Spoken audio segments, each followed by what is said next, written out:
এ Joker, কি বললাম? Joker, Joker. এই জোকারের কেলিয়ে বাঁদরের ওয়াজ কথাবার্তা যুদ্ধ দেখলি বাঁদর পর্যন্ত এলাকা ছাড়া। এ জোকার, কি বললাম? Joker, Joker. এই জোকারের কেলিয়ে বাঁদরের ওয়াজ কথাবার্তা যুদ্ধ দেখলি বাঁদর পর্যন্ত এলাকা ছাড়া হয়ে যাচ্ছে। আগে এলাকায় বাঁদর ঘুরতো জানেন তো, হনুমান হনুমান। এদের ওয়াজের চোটে আর হনুমান পর্যন্ত এলাকায় ঘেঁষতেছে না। কি জ্বালা পড়ে গেল। এ হুজুর ওয়াজ করেছে হারাম, এখন এ হুজুর চালাচ্ছে। এই হুজুর না শয়তানেরা? কথা বলে না কেন? বললি তো শাহনাজ খারাপ। ভাই আমি কি কারোর বিরোধিতা করছি না শরিয়াতের হুকুমটা বোঝাচ্ছি? কথা বলে না তো। শরিয়াতের হুকুম বোঝাচ্ছি না কারোর বিরোধিতা করছি? শরিয়াতে এটা তো হারাম, আপনি হালাল বানাচ্ছেন। ও আচ্ছা আচ্ছা, আমার আবার বোঝার ভুল। আপনি তো আবার দাদা হুজুরের থেকে শিক্ষিত বেশি। কথা বলছেন না কেন? না না, আমার বোঝা ভুল হয়ে গেছে। আপনি তো বিরাট বড় বিদ্বান, বসির আল্লামা হুজুরের থেকে আপনি বেশি বোঝেন। আমি কি ভুল বলছি নাকি? না না, আমার বোঝা ভুল হচ্ছে।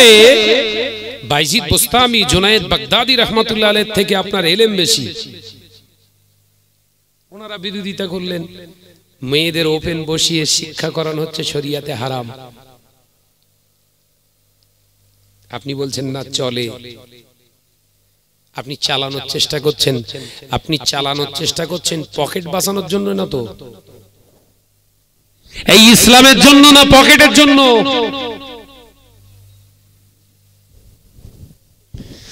যখন এক শ্রেণীর আলেম ওলামা এই বিরোধিতা, শরিয়াতের উসুলি বিরোধী কার্যকলাপ শুরু করলো, যখন তাদের বিরুদ্ধে গর্জে উঠছে এদের কারুর তকমা দিচ্ছে জিনাখোর, কোরআন পড়তে পারে না, হাদিসের হ জানে না, স্টেজে না উঠে ওই থালা বাসন মেজগি যা। তোরা কারা? তোদের ওয়াজ অনুযায়ী তোরাই তো জিনাখোর হারা। কথা বলছি না কেন? আমাদের কথা, মহিলাদের কণ্ঠস্বর হচ্ছে কানে জেনা, হুজুর ওয়াজ করে। এখন ওই হুজুর বলছে কচি তুই পড়, দিব্য মহিলা দাদ্দার দাদ্দার করে পড়ছে। তাহলে জেনা কে করলো? আমি? এই প্রকাশ্য জেনা করেছে কে? বললেই খারাপ? মানে তুমি যা করবা সব মানে একদম সঠিক। নতুন কোরআন আবিষ্কার করতেছ নাকি তুমি? প্রতিবাদ করছে আওলাদে মুসাদ্দুজ্জামান চাচাজান, তোহা চাচাজান হুজুর কেবলা প্রতিবাদ করছে এর বিরুদ্ধে। আরো পীরজাদা আলহাজ হযরত মাওলানা ইসহাক সিদ্দিকী ভাইজান হুজুর কেবলা প্রতিবাদ করছে। আরো প্রতিবাদ করছে পীর আল্লামা শাহ সুফি ইমরাদউদ্দিন সিদ্দিকী হুজুর কেবলা প্রতিবাদ করছে। প্রতিবাদ করছে শাহ সুফি পীর আল্লামা আবু আপনার ইব্রাহিম সিদ্দিকী চাচাজান হুজুর কেবলা প্রতিবাদ করছে। আরো সব ভাইজান হুজুর কেবলা জনাব আলহাজ হযরত মাওলানা পীরজাদা ভাই নুরুল্লাহ সিদ্দিকী ভাইজান হুজুর প্রতিবাদ করছে। পীরজাদা হযরত মাওলানা ভাইজান সাফিরি সিদ্দিক প্রতিবাদ করছে। এদেরকে কি বলছে জানেন এখন? এরা হলো বেঈমান। তাহলে একা তোর ঈমান, যত ঈমানের ঝুড়ি কি তোর ভেতরে? এরা কথা বলছেন না কেন? কারণ মানুষ হনুমান, সবথেকে বড় হনুমান জানেন তো। এ যখন এলাকায় হনুমানগিরি করে তখন এলাকায় অরিজিনাল হনুমান আর থাকবে? কথা বলে না। আগে এলাকায় প্রচুর হনুমান আসতো না, এখন সব দেখা যাচ্ছে না। আমার মা বোনেদের একটা কথা ছিল যে এলাকায় হনুমান আসা মানে ফসলপাতি খুব ভালো হবে, মেয়েদের মশলা, এটা বুঝতে পেরেছেন তো? বলতো না এলাকায় হনুমান ঢুকেছ মানে ফসলপাতি এবার মনে হচ্ছে খুব ভালো হবে আল্লাহ।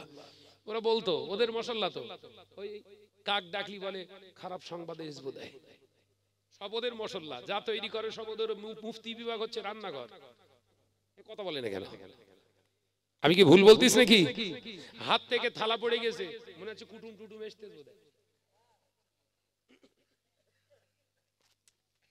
তা এইরকম কেলে হুনমান, জোকার হুনমান গুলো যদি এত চেঁচাচেঁচি করে, এলাকায় আর হুনমান ঢুকবে? বাপ বল না রে। আল্লাহর ওলি, আল্লাহর মাহবুব বান্দার আওলাদদেরকে তোমরা উল্টো পাল্টা মন্তব্য করবে, আর শাহনাজ বললে খারাপ। একাত জমিন তোর বাপ তৈরি করে রেখে গিয়েছিল, এরা বাঁদর। তুই কি একবার ভেবেছিস তোর বাপ তাদের হাতে বায়াত, তোর দাদু তাদের হাতে বায়াত, তাদের কাছ থেকে সবক নিয়ে কবরে ঢুকেছে, আর তুই করছিস কি আর একেলে হুনমান? আমি কি ভুল বলছি নাকি? জোরে বলে। তুই দাদা হুজুরের থেকে বেশি বুঝিস, বশির আল্লামা হুজুরের থেকে বেশি কড়া কেতাব পড়েছিস। 25,000 কেতাব পড়ে যিনি আলেম, 25,000 কেতাবের প্রতিটা লাইন যার কণ্ঠস্থ ছিল, শরীয়তের 18,000 হাদিস যিনি বন্দনা করতে পারতেন, মুখস্থ ছিল। হাদিস পড়ার সময় তার রাসূলুল্লাহর দিদার হয়ে যেত, আর তার বিরুদ্ধে তার উপরে ফতোয়াগিরি করছিস।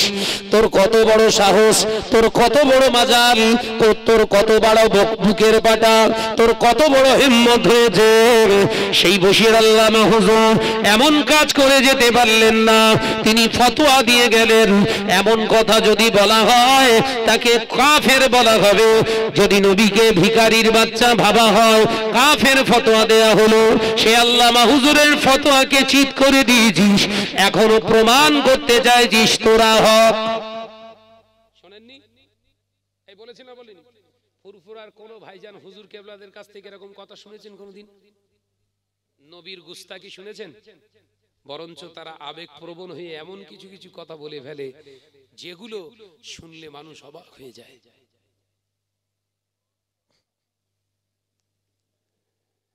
চাচাজান পীরজাদা তোহা সিদ্দিকী চাচাজান হুজুর কেবলা যখন গর্জে উঠলেন, হক কথা বলতে শুরু করলেন, তাকে বলা তকমা দেয়া হচ্ছে ভণ্ড। এরা ভণ্ডকেরা একটুখানি ভালো করে একবার করে অ্যানালাইসিস কর দিন। যদি ভণ্ড হয়ে থাকে তোদের ফতোয়ায়, তা তোদের গুরু যে, তোদের যে গুরু, তার তো জানা যায় যে সেই দোয়া করেছে। কথা বলে না কেন? তোদের বাপ মারা যাওয়ার পরে দোয়া চেয়েছিল কে? কই তখন তো ফতোয়া দিসনি। ও তখন ওই হাত তুলে তাকবীর দিয়েছিল বলে, হাত তুলে তাকবীর দিয়েছিল, ভালো ছিল। হ্যাঁ, মানে তুমি অন্যায় করলে তোমার বিরুদ্ধে কথা বলা যাবে না, যদি অন্যায় করি ওটা অন্যায় থাক, তাকবীর চালাও। নওজওয়ানেরা, যুবকেরা, ছেলেরা, বাচ্চারা, পর্দানশীনা মা ও বোনেরা, শুনে রেখে দিন, জেনে রেখে দিন, আল্লাহ পাক ওই জন্য কোরআনে জানিয়েছে উদখুলু ফিস সিলমি কাফা। শুনে রেখে দাও মুসলমানেরা, ইসলামের ভিতরে পরিপূর্ণ দাখিল হয়ে যাও, ইসলামের ভিতরে পরিপূর্ণ প্রবেশ করো। খবরদার শয়তানের পথ অনুসরণ করো না, শয়তানের মতবাদ তোমরা অনুসরণ করো না। ও নওজওয়ানেরা, যুবকেরা, ছেলেরা, বাচ্চারা, পর্দানশীনা মা ও বোনেরা, নামাজ পড়া যেমন আল্লাহর কাজ, আল্লাহর ইবাদত বান্দিগি, রোজা রাখাটা যেমন আল্লাহর ইবাদত বান্দিগি, হজ করাটা যেমন আল্লাহর ইবাদত বান্দিগি, জিকির করাটা যেমন আল্লাহর ইবাদত বান্দিগি, মসজিদ নির্মাণ করাটা যেমন ইবাদত বান্দিগি, আপনার দুনিয়া জমিনে ইলম অর্জন করাটা যেমন ইবাদত বান্দিগি, শরীয়তের শর্ত হলো হালাল জায়গা থেকে আপনার করতে হবে। ও নওজওয়ানেরা, যুবকেরা, ছেলেরা, বাচ্চারা, নামাজ আদায় করতে গেলে হালাল জায়গা থেকে করতে হবে। প্রথম নম্বর শরীয়তের শর্ত হলো নামাজি তাদেরকেই বলা হবে যারা প্রকৃত ঈমানদার, ঈমানের সঙ্গে পাক পবিত্র অবস্থায় নামাজ আদায় করেছে, এদেরকেই শরীয়তের ভাষায় মুসাল্লি বলা হয়। ও নওজওয়ানেরা, যুবকেরা, তার মানে শরীয়ত আপনাকে আমাকে শিখিয়ে দিচ্ছে, তার মানে নামাজ আদায় করলে হবে না, নামাজ আদায় করার আগে আপনাকে পাক হতে হবে। একবার জোরে হবে না সুবহানাল্লাহ? নামাজ পড়লেই হবে?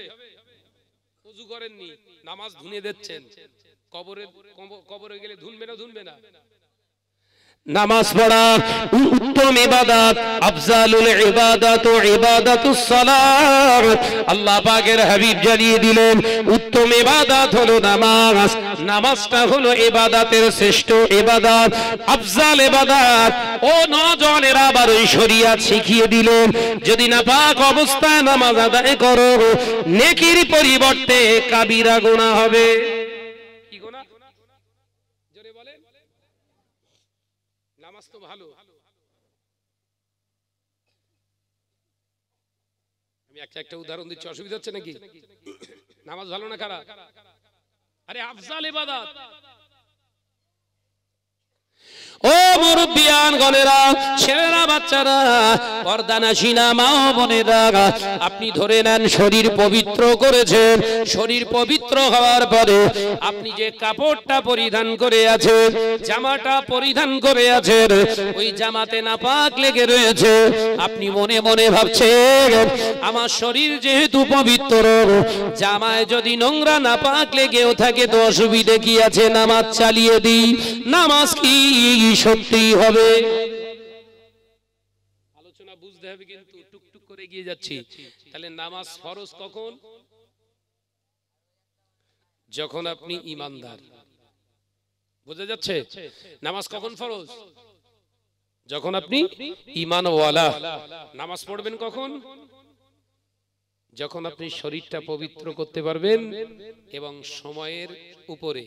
আল্লাহ কোরআনে জানাচ্ছেন ইন্নাস সালাতা কানাত আলাল মুমিনিনা কিতাবাম মাওকুতা। নিশ্চয়ই আমি আল্লাহ নামাজকে ফরজ করেছি মুমিনদের উপরে সময়ের উপর। একবার জোরে হবে না? জোরে হবে না সুবহানাল্লাহ? আরে চিল্লে হবে না সুবহানাল্লাহ? নামাজকে ফরজ করেছি মুমিনদের উপরে সময়ের উপরে, সময়ের দিকে লক্ষ্য করে। নিশ্চয়ই নামাজকে ফরজ করা হয়েছে সময়ের উপরে, মুমিনদের উপরে। ও নওজওয়ানেরা, যুবক করে সোনার মানিকেরা, ভালো করে শুনে নাও, পর্দানাশিনা মা বোনেরা। তাহলে নামাজের প্রথম শর্ত ঈমান, দ্বিতীয় শর্ত শরীর পাক, তৃতীয় শর্ত হচ্ছে পোশাক পাক, চতুর্থ শর্ত কি? স্থান পাক। তারপরে তো নামাজ। না নামাজ বললি নামাজ, কথা বলছেন না কেন?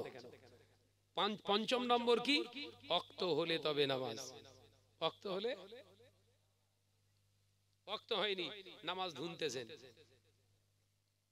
জোহরের ওয়াক্ত আসেনি, সকাল 10টায় নামাজ পড়তেছেন, জোহর হবে তো? কথা বলে না, চুপ করিস।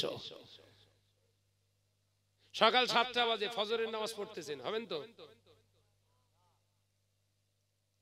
এশার নামাজ পড়তেছেন দুপুরবেলা, আরে নামাজ তো হবে? হবে না। কারণ আল্লাহ নির্ধারিত একটি সময় দিয়েছে, এক একটা ওয়াক্ত, এক একটা সময়, এক একটা সালাতের উপরে আল্লাহ পাক ফরজ করে দিয়েছে। একবার জোরে বলুন। ওই জোরে হলো না সুবহানাল্লাহ? নামাজ হলো। তাহলে নামাজের শর্ত: নাম্বার 1 ঈমানদার হন, নাম্বার 2 শরীর পবিত্র করেন, নাম্বার 3 জামা কাপড় পবিত্র করেন, নাম্বার 4 স্থানটা পবিত্র করেন, নাম্বার 5 এসেই খাচ্ছেন। নাম্বার 5 কি বললাম? ওয়াক্তের উপরে লক্ষ্য রেখে নামাজ পড়ুন। অনেক মুসলমান ভাইরা রয়েছে যারা আসরের নামাজের পরে আরো অন্য নামাজ চালাচ্ছে।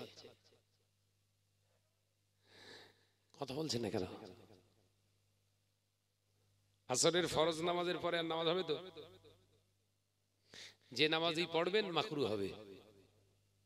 আসরের ফরজ নামাজ আদায় করার পরে আপনি অন্য যে নামাজ পড়বেন সব মাকরু। মাকরু শব্দের অর্থ হলো কি? অপছন্দনীয়, পছন্দ নয়। মাথায় ঢুকছে? আপনি দেখছেন না আসরের নামাজ পড়ে অনেক সময় আছে, আরো খানিকটা নামাজ পড়লেই দেখাচ্ছে আপনি নামাজ পড়ছেন, কিন্তু নামাজ হচ্ছে না। ভাইরা আমার, নজনেরা, যুবকেরা, ছেলেরা, বাচ্চারা, পর্দানশীনা মা ও বোনেরা, ছেলেরা, বাচ্চারা, ভালো করে শুনে রেখে দেখ। এরপরে আল্লাহ পাকের হাবিব জানিয়ে দিলেন ওয়া আকিমুস সালাত ওয়া আতিজ যাকাত।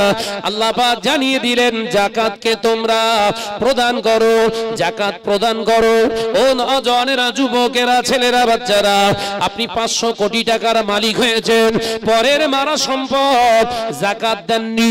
আপনি পরের মারা সম্পদের চুরি করে, ডাকাতি করে, চিটিংবাজি করে, চুরি করে পরের সম্পদ লুটে পেটে আপনি 500 কোটি টাকার মালিক হয়েছেন। এখন আপনি ভাবছেন এই 500 কোটি টাকা থেকে আমি কমপক্ষে 10 লক্ষ টাকা যাকাত আদায় করব। ও নওজওয়ানেরা, যুবকেরা, ছেলেরা, বাচ্চারা, শরীয়তের বিধানগুলোকে বুঝুন। আমার আল্লাহ জানিয়ে দিলেন হারাম মালের উপরে যাকাত নাই, হারাম মালের উপরে যাকাত নাই, হালাল মালের উপরে আল্লাহ পাক যাকাত দান দিতে বলেছে, যাকাত প্রদান করতে বলেছে। অর্থাৎ হালাল মাল শুধু হলে হবে না। ও বান্দা, তোর গোটা সংসারটা খরচা করে, গোটা সংসারটা চালিয়ে সারা বছরে হালালিয়াতের উপরে জীবন কাটানোর পরে তোর এই হালাল সম্পদের ভিতরে এতটা সম্পদ গচ্ছিত হয়েছে, 52 ভরি রূপার মূল্যে অতটা মূল্য সম্পদ তোর জমাত হয়েছে। আমি আল্লাহ পাক এবার বলছি বান্দা, ওই সম্পদ থেকে এবার আমি আল্লাহর জন্য যাকাত দে। একবার জোরে হবে না? তাহলে যাকাত সবার উপর ফরজ। আরে ভাই, টাকা রয়েছে তো। আমার আলোচনা বুঝতে পারছেন তো? যাকাত সবার উপরে। আরে 500 কোটি টাকার মালিক তো। এইগুলোই সমাজে আমরা ভেঙে ফুটে বোঝাচ্ছি না, কারণ আমার একটা মাদ্রাসা রয়েছে না, কথা বলছেন না কেন? এগুলো ভেঙে ফুটে বোঝালে যে বাবা হালাল মালের যাকাত আছে বলো, হারামের কোনো যাকাত নেই, হারামের ইবাদতের সঙ্গে কোনো সম্পর্ক নেই হারামের। মানে এ ফতোয়াটা তো আমি দিলে সুদখোর তো জীবনে আমার মাদ্রাসায় দেবে না। আমি বোঝাতে পারলাম না। এই ফতোয়া যখন এই শরিয়তের আসল চেহারাটা আপনার সামনে পরিবেশন করব, আপনি ধরে নেন আপনি 100 কোটি টাকা নয় 2 কোটি টাকার মালিক, কিন্তু সব হারাম, হারামি ভাবে ইনকাম করেছেন, সেই হারামের টাকা আপনার কাছে গচ্ছিত আছে। যখন আপনি শুনবেন যে হারাম মালের যাকাত নেই, তখন আপনি কি করবেন? হাত দেবেন? ওই জন্য ওই যাকাত দেন অশেষ। কথা বলেন কেন? আমাদের বুঝতে পারছেন না নাকি? যাকাত দেন, যাকাত দেন, যাকাত দেওয়া ফরজ। যাকাত দিলে আমার আল্লাহ সম্পদকে ফিল্টার বানিয়ে দেয়। যাকাত প্রদান করো। ওই জন্য এলাকার যত হারামখোর সুদখোর আছে ওরাও এখন যাকাত দিচ্ছে, কারণ হুজুরের কাছ থেকে ওয়াজ শুনেছে, বিরাট বড় সানডে মুফতির কাছ থেকে ওয়াজ শুনেছে, যাকাত দিলে ধন সম্পদ ফিল্টার হয়ে যায়। সুদখোর চিন্তা করলো, যদি আমি 50,000 টাকা হুজুরের ওই প্রতিষ্ঠানে দিতে পারি, আমার যত হারাম টাকা ফিল্টার হয়ে যাবে। ওই জন্য এখন সুদখোরেরাও কি করছে? কথা বলে না। সুদখোরেরা কি করছে? দান করছে। মসজিদের টাইলস কে দেবে? শাহনাজ। শাহনাজকে এলাকার টপ র্যাঙ্কের সুদখোর। সমাজ কি করে রসতলে যাচ্ছে? আমার কি ভুল হচ্ছে নাকি বলেন দিন? আপনাদের কলিজা ঠান্ডা হয়ে যাচ্ছে, কিন্তু আর কলগে সেনিয়ে যাচ্ছে কার? কলগে খেপে যাচ্ছে কার বলেন দিন? যারা পকেট হুজুর। আমার শত্রু কেন বাড়ছে বুঝতে পেরেছেন? আর আমিও প্রতিজ্ঞাবদ্ধ হয়েছি, মৌতের আগ পর্যন্ত এই আন্দোলন চলবে। বলুন ইনশাআল্লাহ। জোরে বলেন ইনশাআল্লাহ। যত হুমকি মারবি তত ভেতরের মাল মশলা বের করব। তোর হুমকিতে শাহনাজ ডরে না, কারণ জমিনটা আল্লাহর। জমিনটা কার? মারবি?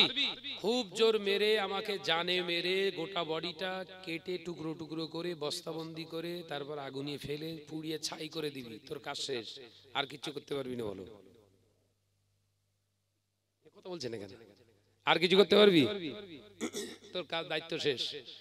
আমার আল্লাহ বললেন, ওয়ালা তাকুলু লিমান ইউকতালু ফি সাবিলিল্লাহি আমওয়াত বাল আহইয়াউ ওয়ালাকিন লা তাশউরুন। একবার জোরে বলে। ওই জোরে হলো কই? জোরে যদি না বলিস অন্তত ভাই শুয়ে পড়। আমার সঙ্গে থাকতে গেলে স্পিরিটে থাকতে হবে ভাই। আমরা মুসলমান, হার জায়গা মে ঘুমনা ফিরনা তো শের কে জैसा। है কথা ঠিক না? বুঝ জোরে বলে। हर जगह में घूमना फिरना तो शेर के जैसा, मगर मस्जिद में जब दाखिल हो जाए तो मुसलमान हो जाए बिल्ली के जैसा। बच्चों ने बोले जोरे बोले। आप जाएगा सिंहेर मतो आवाज করুন, কিন্তু মসজিদে যে গলা ফাটিও না। কিন্তু আমার গা স্বভাব উল্টো, এলাকাতে গেলে চুপ চুপ করে যাচ্ছে, দেখতে পাবে না তো, দেখতে পাবে না তো। আর মসজিদে যে নামাজ পড়তে, এই তুই অত কথা বলিস না, সেক্রেটারি আসি, কথা বলে না।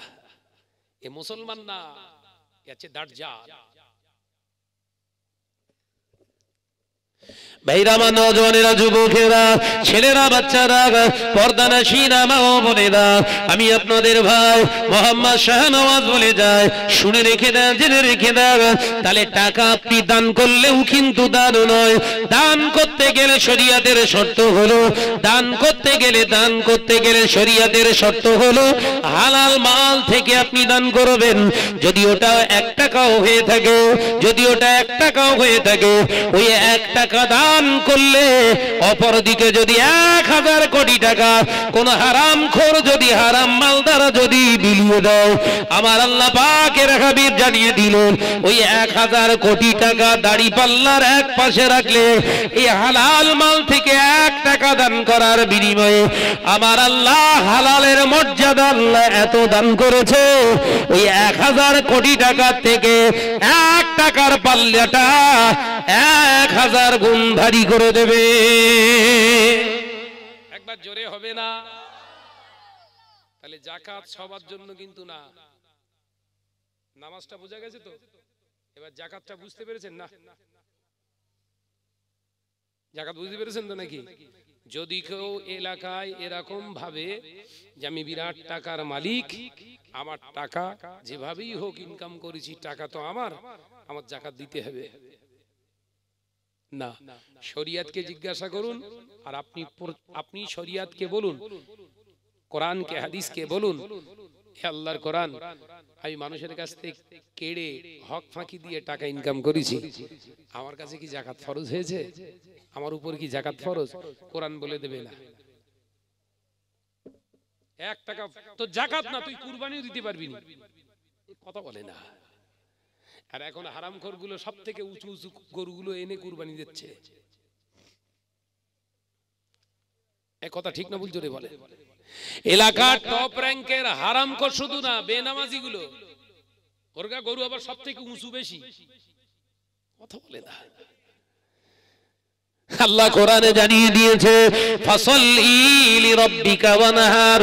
আমি আল্লাহ পাক জানিয়ে দিলাম, নামাজ আপনি আদায় করুন, নামাজ আপনি পড়ুন, ওয়ানহার, এবং আমার রাস্তায় কুরবানি করুন। একবার জোরে হবে না? একবার জোরে হবে না? তাহলে নামাজ আগে, তারপরে কুরবানি নাকি? কথা বলে না। আল্লাহ কাদের উপরে কুরবানি আপনার ওয়াজিব করেছে? নামাজি, মালদার, সাহেব নেসাব যারা, এদের উপরে আল্লাহ কুরবানি ওয়াজিব করেছে। কিন্তু এখন কুরবানি দিচ্ছে কারা? ফজরের নামাজ আদায় করে না, ঈদের জামাতে প্রথম কাতারে যে হাজির, ইমাম সাহেব বলছে সবাই নিয়তটা মুখস্থ করে নেন, নয়তো আন উসাল্লি লিল্লাহি তাআলা মা সিত্তাতে তাকবীরাতে, এই তো নাকি? ঈদুল ফিতর হলে, ঈদুল আযহা হলে পড়ে না, জোরে বলেন না, যে 6 তাকবীরের সহ কি নামাজ? ওয়াজিব নামাজ। ফজরের ফরজ নামাজ পড়িনি। কত রাগ হচ্ছে নাকি? হলেও কিচ্ছু করার নেই, দাওয়াত দেওয়া বন্ধ কর। আরে ওই মোল্লা কেলে মোল্লার সঙ্গে হাত মেলা, শাহনাজের এলাকায় দাওয়াত দেওয়া বন্ধ কর, নইলে আসলি কিন্তু পোড় খুলে দেবে সবার। কথা ঠিক না বুঝজনে বলেন? ওরে ওরে দাওয়াত কর বেশি বেশি। ও কোরআন হাদিস বলছে তোরে বউরে স্টেজে তুলবে, ওর ক্ষমতা আছে। তোর ঘরের যুবতী মেয়েটা ওর স্টেজে তুলবে, ওর ক্ষমতা আছে, ওর মশলার জোর খুব। আমার ভাই সব মশলা নেই। এ নজরেরা, যুবকেরা, ছেলেরা, বাচ্চারা, পর্দানাশীনা মা ও বোনেরা, শুনে রেখে দিন, জেনে রেখে দিন, শুনে রেখে দেন, জেনে রেখে দেন। আল্লাহ পাক আল্লাহ তাআলা ওই বান্দার উপরে আল্লাহ যাকাত ফরজ করে দিয়েছে। যে বান্দার উপরে যাকাত ফরজ করে দিয়েছে, ওই বান্দার উপরে আল্লাহ কুরবানিটা ওয়াজিব করেছে। ও নজরেরা, যুবকেরা, ছেলেরা, বাচ্চারা, তার হালাল মালদার যিনি, এই হালাল মালদার যিনি, এই ব্যক্তিটায় যাকাত আদায় করতে পারে। আর দুনিয়ার যত হারামখোর হারাম মালদার আছে, এরা যদি কোটি কোটি টাকাও দান করে যায়, এরা কোটি কোটি টাকাও যদি বিলিয়ে দেয়, এরা যদি হাজার হাজার মাদ্রাসা চালায়, এরা যদি হাজার হাজার মসজিদ নির্মাণ করে, এদের আল্লাহর দরবারে একটা কানা কড়িও পৌঁছাবে না। এটা হচ্ছে শরিয়তের ফয়সালা। দুটো হলো। তৃতীয় নম্বর, আল্লাহ নবী জানিয়ে দিয়েছে, ও বাবা সাহাবীরা, রোজা আমার আল্লাহ পাক আল্লাহ তাআলা তোমাদের উপরে ফরজ করে দিয়েছে। আল্লাহ কোরআনে জানিয়ে দিয়েছে, ইয়া আইয়ুহাল্লাযীনা আমানু কুতিবা আলাইকুমুস সিয়াম কামা কুতিবা আলাল্লাযীনা মিন ক্বাবলিকুম লাআল্লাকুম তাত্তাকুন। আমার আল্লাহ পাক জানিয়ে দিলেন, ও আমার বিশ্বাসী সম্প্রদায় বান্দারা, আল্লাহ পাক আল্লাহ তাআলা তোমাদের উপরে সিয়ামকে, রোজাকে ফরজ করে দিয়েছে। যেমন পূর্বের উম্মতদের নবী আলাইহিস সালামের উম্মতের উপর রোজা ফরজ ছিল। ও বাবাজিরা, আমার আল্লাহ পাক জানিয়ে দিলেন, এই রোজা ওরে বান্দা বান্দারা শুনে রেখে দে, জেনে রেখে দে, নিশ্চয়ই মুত্তাকিনদের জন্য এমন একটা ইবাদত, এই রোজা ব্রত পালন করার কারণে আত্মশুদ্ধ হয়, আত্মার খোরাকের, আত্মার ঈমানি জ্যোতির জায়গাটা তৈরি হয়ে যায়।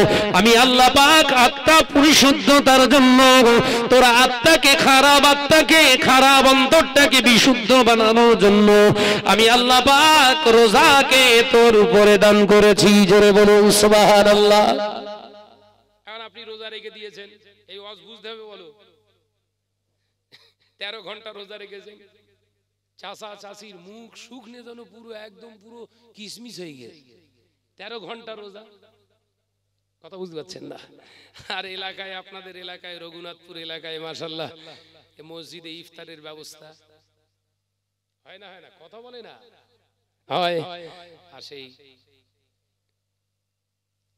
চেন্নাইয়ের সেই লম্বা লম্বা তরমুজ কেটে আমি এক একটা সিল্কা এক একজনের সামনে লাল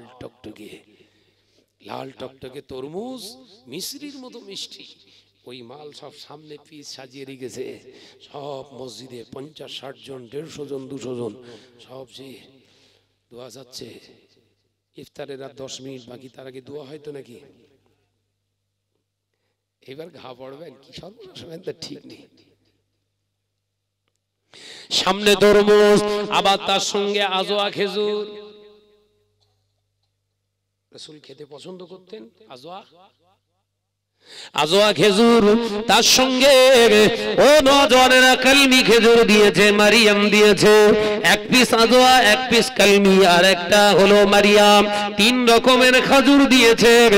চাচা সামনে তরমুজ আর খোরমা দিয়ে দোয়া করছে, আল্লাহ কবুল করুন, কবুল করুন। চাচার টার্গেট গলা যা শুকিয়ে আছে, প্রথম কাবড় কিন্তু তরমুজে ঝাড়বো। প্রথম কামড় কোথায়? ইমাম সাহেব দোয়া করছে, আল্লাহ কবুল করুন। চাচেরাম দেখতেছে, আল্লাহুম্মা আমিন।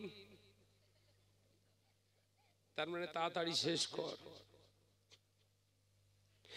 ও নজরেরা, যুবকেরা, ছেলেরা, বাচ্চারা, পর্দানশীনা মা ও বোনেরা, শুনে রেখে দিন, জেনে রেখে দিন, ওই ইফতার দেনেওয়ালাটা যদি হারাম মালদার হয়, ওই ইফতার দেনেওয়ালাটা যদি সুদখোর হয়, ওই ইফতার দেনেওয়ালাটা যদি মহিলা সমিতির সদস্য হয়, ওই ইফতার দেনেওয়ালাটা যদি বন্ধন গ্রুপের এজেন্ট হয়, ওর ইফতারটা বিসমিল্লাহি ওয়া আলা বারাকাতিল্লাহ বলে মুখে তোলার সাথে সাথে বেঈমান হয়ে যাবি।